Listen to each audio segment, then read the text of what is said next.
అసలు రాష్ట్రంలో అప్పుల కుప్పగా ఉన్నటువంటి రాష్ట్రాన్ని మనం ఏం చేసుకోవాలి అని అంటే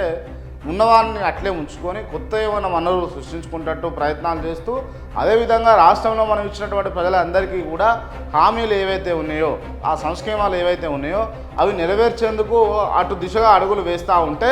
నిజంగా కాంగ్రెస్ పార్టీకి కొంచెం మేలయ్యే అవకాశాలు ఉంటాయి. కానీ మీరు ఈ సైకిల్ ట్రాక్లు గులగొట్టుడు, పేర్లు మార్చుడు, లేకపోతే విగ్రహాలు పెట్టుడు, లేకపోతే ఇంకోళ్ళని తిట్టుడు, వాళ్ళని తిట్టుడు, వీళ్ళని జైలు వేస్తామన్నాడు, వాళ్ళని జైలు వేస్తామన్నాడు, వాళ్ళని తీసుకొని పోయి పేర్లు వాళ్ళకపోతే వాళ్ళని జైలు వేస్తాడు, వీళ్ళని జైలు వేస్తాడు, ఆ సినిమా ఇండస్ట్రీ వాళ్ళని తిట్టుడు, సినిమా ఇండస్ట్రీ వాళ్ళని రాజకీయ నాయకులతోటి ఇట్లా లింకు చేసి మాట్లాడు, ఇవన్నిట్ల వల్ల ఏమవుతూ ఉంటుందంటే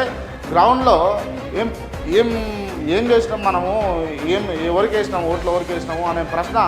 వచ్చేదాకా మీరు తీసుకుపోతూ ఉన్నారు. అసలు గ్రౌండ్లో ఇవాళ ముచ్చట పోయేవారినన్నా అడిగితే వాళ్ళు ఏమంటా ఉన్నారు అని అంటే మేము ఊగనంటే ఓటేసినాం, గత ప్రభుత్వమే బాగుంది అని అంటారు.